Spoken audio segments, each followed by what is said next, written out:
अस्सलाम वालेकुम dear students, I am Waqar and welcome to my channel stars of economics. Students, आज का हमारा लेक्चर है कैम्ब्रिज इक्वेशंस। इससे पहले हमने प्रीवियस वीडियो में जो फर्स्ट अप्रोच थी फिशर अप्रोच, उसको बड़ी डिटेल से डिस्कस किया था। आज हम लोग जो है वो सेकंड अप्रोच जो थी कैम्ब्रिज इक्वेशंस, उसको हम डिस्कस करेंगे। उससे पहले मैं और ये बात बता दूँ स्टूडेंट्स, अगर आपने वो लेक्चर नहीं देखा तो आप उसको पहले लाजमी देखें। उसका लिंक मैंने डिस्क्रिप्शन में दे दिया है, क्योंकि जब हम लोग इस इक्वेशंस को डिस्कस कर रहे होंगे तो इसमें उसका जो डिफरेंस होगा वो हम लोग यहाँ पे इजीली अंडरस्टैंड करेंगे। जैसे ही क्योंकि अगर आपने उसको अच्छे तरीके से प्रिपेयर किया होगा, लेक्चर्स को सुना होगा, तो जहाँ पे जब मैं इसको कंपेयर कर रहा हूँगा तो आपको इजीली से समझ आ जाएगा। तो जो कैम्ब्रिज इक्वेशंस है develop by like Marshall, Pigou और रॉबर्टसन, ये इकोनॉमिस्ट से, इनको न्यू क्लासिकल इकोनॉमिस्ट कहा जाता है, मार्शल, पिगो और रॉबर्टसन, इन्होंने इस कैम्ब्रिज इक्वेशंस को दिया था। Cambridge equation is also called cash balance approach and demand for money. जो कैम्ब्रिज इक्वेशंस है वो उसको हम कैश बैलेंस अप्रोच भी कहते हैं और डिमांड फॉर मनी भी कहते हैं। अगर इससे पहले मैं प्रीवियस लेक्चर फिशर की बात करूं तो फिशर ने कहा था कि जो फिशर इक्वेशन है वो ट्रांजैक्शंस अप्रोच है और मीडियम ऑफ एक्सचेंज है, यानी एक्सचेंज इक्वेशंस का नाम दिया गया था वहाँ पे। यानी वो कहते थे जो मनी है उसको हम लोग क्या करते हैं, एक तो ट्रांजैक्शंस पर्पज़ के लिए इस्तेमाल करते हैं और जो मनी है उसको मीडियम ऑफ एक्सचेंज यूज़ करते हैं, इसलिए उसको एक्सचेंज इक्वेशंस का नाम दिया गया था। जबकि कैम्ब्रिज के जो न्यू क्लासिकल इकोनॉमिस्ट मार्शल थे, पिगो थे, वो ये कहते हैं हम लोग वैल्यू ऑफ मनी, क्योंकि क्वांटिटी ऑफ मनी को हम डिस्कस कर रहे थे तो उसकी ये अप्रोचेज़ हैं, तो वो उसको वैल्यू ऑफ मनी भी कहते हैं ना। तो हमने फर्स्ट लेक्चर्स के अंदर हमने इसको बड़ी डिटेल से देखा हुआ है। तो जो वैल्यू ऑफ मनी है उसको हम क्या करते हैं, उसको कैश बैलेंस के लिए यूज़ करते हैं और डिमांड फॉर मनी के लिए इस्तेमाल करते हैं। जबकि फिशर था वो कहता था कि नहीं, हम लोग ओनली ट्रांजैक्शंस डिमांड के लिए जो है वो करते हैं, transaction of goods and services के लिए इस्तेमाल करते हैं और मीडियम ऑफ एक्सचेंज के लिए इस्तेमाल करते हैं। जबकि कैम्ब्रिज इक्वेशंस के जो हामी थे इकोनॉमिस्ट, वो ये कहते थे कि हम लोग मनी को जो है वो कैश बैलेंस के लिए इस्तेमाल करते हैं और डिमांड फॉर मनी के लिए इस्तेमाल करते हैं। तो यहाँ पे कैश बैलेंस और जो डिमांड फॉर मनी है, इसके लिए जो पर्पज़ है वो कहते हैं कि हम स्टोर ऑफ वैल्यू करते हैं, यानी मनी की हम स्टोर ऑफ वैल्यू करते हैं। प्रेजेंट वैल्यू के अंदर हम मनी को स्टोर करते हैं, उसमें फ्यूचर में जाके हम लोग उसकी जो है वो परचेजिंग करते हैं या उसको यूज़ करते हैं। तो यहाँ पे जो डिमांड फॉर मनी या कैश बैलेंस अप्रोच यूज़ हुआ है, इसको हम देखते हैं कि इसका क्या मतलब है। जो कैश बैलेंस है, the proportion of real income which people desire to hold in form of money और कैश, यानी ये वो प्रोपोर्शन होता है रियल इनकम का जिसको जो लोग वो अपने पास कैश फॉर्म में रखना चाहते हैं। डिमांड फॉर मनी भी यही है। कीन्स ने कहा था कि हम लोग अपने इनकम का वो प्रोपोर्शन जो अपने पास हम कैश फॉर्म में रखना चाहते हैं, उसकी रीज़न भी बताई थी, 3 मोटिव बताए थे। ट्रांजैक्शन डिमांड फॉर मोटिव था और उसका प्रिकॉशनरी मोटिव था और speculative demand for money motive था। तो ये मेन डिफरेंस है फिशर के मुताबिक और मार्शल के मुताबिक। जो कैम्ब्रिज इक्वेशंस थी वो कहते हैं कि नहीं, हम लोग जो है जो कैश बैलेंस है हम उसको सेव भी कर लेते हैं अपने पास, यानी कैश की सूरत में रखते हैं ताकि हम इमरजेंसी सूरत में या डेली ट्रांजैक्शंस के लिए हम लोग उसको यूज़ कर सकें। जबकि उसमें हमने देखा था फिशर के मुताबिक उन्होंने यही कहा था कि जो हमारे पास मनी है वो हम लोग यही करते हैं कि उसमें क्या होती है, ओनली ट्रांजैक्शंस अप्रोच के लिए इस्तेमाल होती है और मीडियम ऑफ एक्सचेंज के लिए इस्तेमाल होती है। अब हम देखते हैं जो कैम्ब्रिज इक्वेशंस की स्टेटमेंट थी वो क्या थी। The value of money determined by the demand for money and supply of money.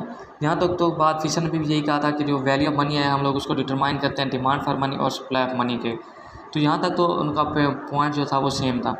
Then कहते हैं at a particular point of time money supply remain constant, यानी अब बात आ गई है कि कैम्ब्रिज इक्वेशंस कहती है कि एक पर्टिकुलर वक्त के मुताबिक जो मनी सप्लाई है वो कांस्टेंट होती है।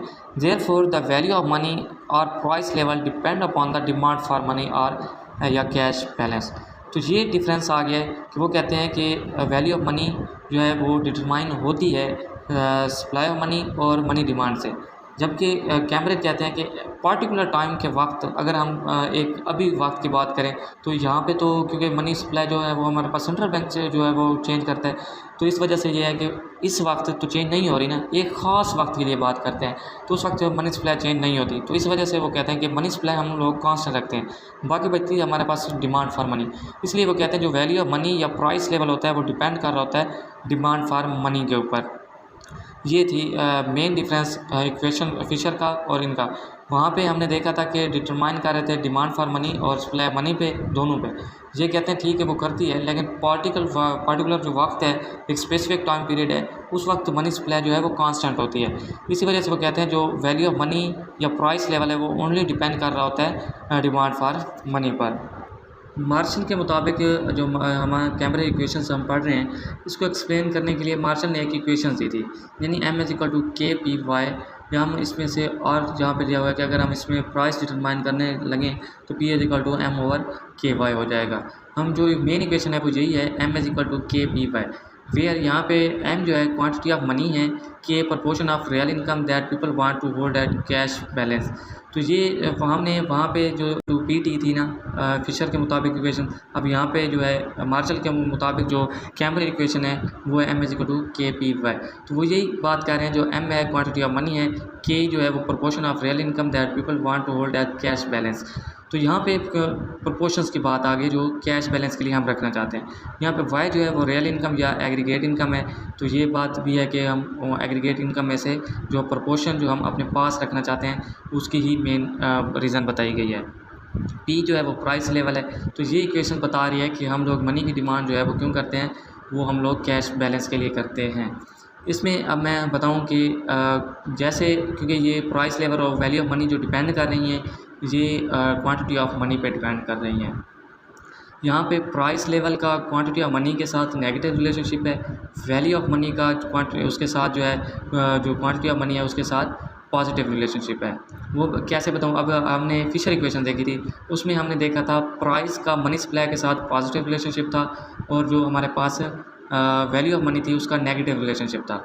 यहाँ पे जो है वो इन्वर्स रिलेशनशिप है, इंडायरेक्टली रिलेशनशिप है। यहाँ पे हम प्राइस जो देखेंगे वो जो है इन्वर्सली रिलेशन होंगी और जो हमारे पास वैल्यू ऑफ मनी है वो प्रोपोर्शनली रिलेशन होंगी।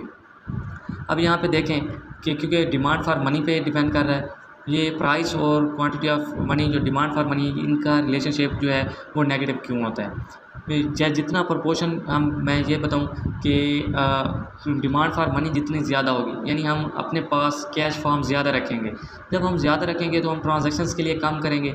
जब हम ट्रांजैक्शंस के लिए काम करेंगे तो हमारी एग्रीगेट डिमांड कम होगी, यानी जो चीज़ें को परचेज़ करते हैं हम लोग वो कम करेंगे, उसकी डिमांड कम करेंगे। जब डिमांड कम करेंगे तो वो प्राइस कम हो जाएगी। जब प्राइस कम होगी तो उस वक्त क्या होगी, परचेजिंग पावर जो है, जो वैल्यू ऑफ मनी है वो बढ़ जाएगी। जैसे प्राइसेस कम होती हैं तो परचेजिंग पावर में इजाफा हो जाता है ना। तो ये चीज़ है कि जिस तरीके से हमने ये बताया कि डिमांड फॉर मनी के बढ़ने से प्राइसेस कम हुई हैं, ये इन्वर्स रिलेशनशिप हो गया।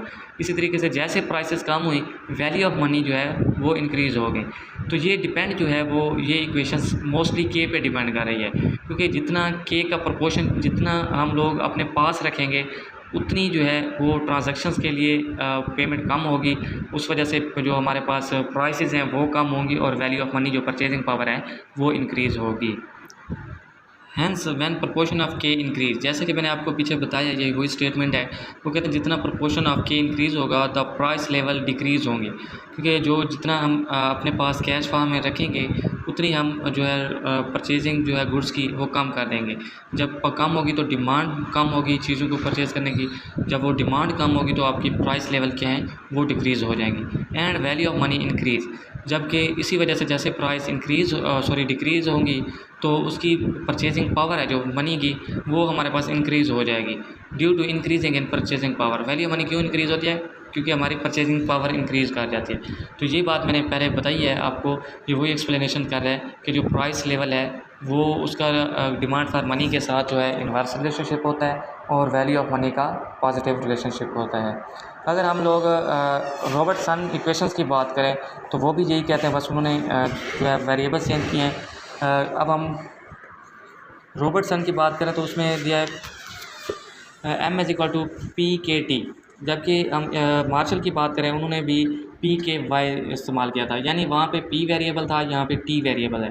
तो ये भी हम देखते हैं m इज इक्वल टू क्या क्वांटिटी ऑफ मनी है यहाँ पे, और k जो है वो प्रोपोर्शन ऑफ t है, यानी which people wish to hold in cash form, यानी k जो है वो प्रोपोर्शन है t का। अब t देखते हैं t क्या है, T is equal to quantity of goods and services to be purchase during period of time, यानी जो क्वांटिटी हम परचेज़ करते हैं एक ख़ास वक्त के अंदर वो हमारे पास T होती है।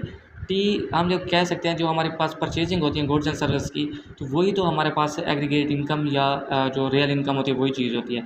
तो क्लासिकल्स ने यही कहा था कि आप अपनी सप्लाई बढ़ाते जाएँ, उसकी डिमांड खुद ब खुद होती जाएगी। तो इस वजह से क्लासिकल्स का सेल्स लॉ का हमने पढ़ा भी था कि सेल्स लॉ यही कहते हैं supply creates its own demand, यानी जो सप्लाई है वो अपनी डिमांड खुद पैदा करते हैं। तो उसी बेस पे ये कहते हैं कि जितनी भी आपके इकॉनमी के अंदर सप्लाई है उसकी परचेजिंग हो जाती है। तो ये हमारे पास जहाँ पे टी वेरिएबल है ये भी वही शो कर रहा है कि ये हमारे पास एग्रीगेट इनकम ही है। जबकि अब हम अगर पीगो की बात करें तो पीगो भी यही कहता है P M is equal to K R over P. यहाँ पे पी जो है वहाँ पे उसने वैल्यू ऑफ मनी का है, यहाँ पे एम जो है वहाँ पे वही क्वांटिटी ऑफ मनी है, के जो है प्रोपोर्शन ऑफ आर है which people wish to be hold in cash form, P is equal to value of money. Value of money भी क्योंकि हमने फिशर इक्वेशंस के में पढ़ी थी कि वैल्यू ऑफ मनी जो होती है या इसको प्राइस लेवल भी कहते हैं, तो यहाँ पे भी हमने पढ़ा है कैमरेज के अंदर, क्योंकि वो इन्वर्सल प्रोपोर्शन होता है मनी सप्लाई या मनी डिमांड के। तो इस वजह से यहाँ पे उसने जो है वो डिवाइड कर दिया है कि पी को। ये भी वही प्रोपोर्शंस की बात कर रहे हैं कि हम लोग उसमें जो है जो हमारे पास एग्रीगेट इनकम होती है उसको हम लोग क्या करते हैं कैश बैलेंस के लिए ही यूज़ करते हैं। तो ये मेन डिफरेंस था स्टूडेंट्स फिशर और कैमरेज के दरमियान, क्योंकि उन्होंने कहा था कि जस्ट हम ट्रांजैक्शन डिमांड फॉर मनी के लिए इस्तेमाल के लिए करते हैं। तो उसके रिवर्स जो हमारे पास कैमरेज इक्वेशन आई थी, उन्होंने उसके जो हामी थे इकोनॉमिस्ट वो ये कहते हैं कि नहीं, हम लोग जो है डिमांड फॉर मनी की जो डिमांड इसलिए करते हैं कैश बैलेंस के लिए, ताकि हमारे पास कैश हो हम उसको सेव कर सकें। और जो हमारे पास क्या थी ऑप्शन डिमांड फॉर मनी, यानी हम अपने पास कैश फॉर्म में रखें ताकि जब भी हमें कोई ज़रूरत पड़े हम उसमें यूज़ कर सकें। उन्होंने 3 मोटिव भी दिए थे डिमांड फॉर मनी कीन्स ने, उन्होंने जो 3 मोटिव दिए थे उसके लिए हम इस्तेमाल कर सकें। तो ये और जो दूसरी मेन बात थी कि जो पीगो था वो कहते हैं कि हम लोग क्या है, हम लोग जो मार्शल के हामी थे और भी वो ये कहते थे हम लोग स्टोर ऑफ वैल्यू करते हैं मनी की, हम स्टोर ऑफ वैल्यू करते हैं, हम उसको फ्यूचर में यूज़ करते हैं। तो ये एक मेन डिफरेंस है हमारे पास स्टूडेंट्स फीचर्स के मुताबिक और कैमरा इक्वेशंस के मुताबिक। तो यहाँ तक किसी भी किस्म का कोई कन्फ्यूजन है तो स्टूडेंट्स आप हमें कमेंट्स बॉक्स में पूछ सकते हैं, आप मैसेज करेंगे तो उससे आपको इजीली वे से अंडरस्टैंड से जवाब दिया जाएगा। बस अगर आपको हमारी वीडियोस अच्छी लगी है तो आप हमारे चैनल को सब्सक्राइब करें, बेल आइकन प्रेस करें ताकि फर्दर जो किसी और वीडियो का नोटिफिकेशन है तो आपको इजीली मिल सके।